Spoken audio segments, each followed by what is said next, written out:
Hey guys, this is Jacob Taylor from Southside, and for Chapter 3, we were asked to talk about ethical dilemmas.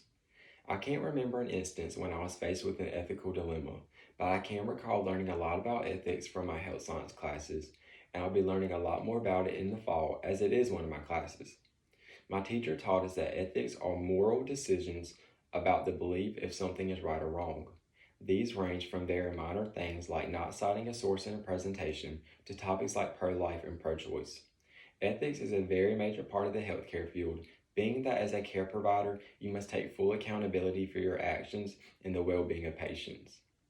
I think something that correlates from the chapter that is very important is honesty. We all knew from a very young age that lying and telling the truth is very important. Honesty is one of those things as an adult that another person shouldn't have to worry about. And this not only applies to healthcare, but into industries across the nation and globe. Something that is a major issue in terms of providing a speech is plagiarism. Plagiarism is not only copying and pasting online and claiming it as your own, but it's speaking as well. There are many different forms of plagiarism like patchwork, incremental, and paraphrasing. But I'd like to use the basic meaning of plagiarism to answer the questions about what information from the chapter is useful in resolving an ethical issue and what I would do to resolve it. The chapter talks about being responsible and accountable. So first, if I were caught plagiarism, whether intentionally or unintentionally, I would take accountability and admit, hey, I see where you're coming from and you're right. It does look like I plagiarized. I would then employ ethical listening skills talked about in the chapter to hear if there's any way I can revise my writing or speech to fix the plagiarism, maybe undo my citations correctly and entirely rewrite a part of the writing.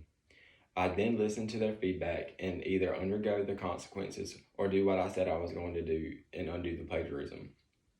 Some other things talked about in the chapter was having social awareness referring to gender, race, ethnicity, and sexuality, or other growing social issues relating to that promoting diversity. This can look like things such as straying away from sexism, racism, and other hateful ideologies.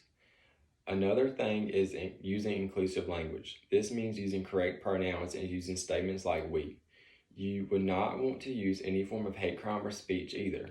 Something else I took away from this chapter is that you would never want to slander anyone in your speech, as people will most definitely see that as unethical and hateful. So, in all importance regarding ethics, with writing or giving a speech, make sure you cite your sources correctly and abide by ethical standards.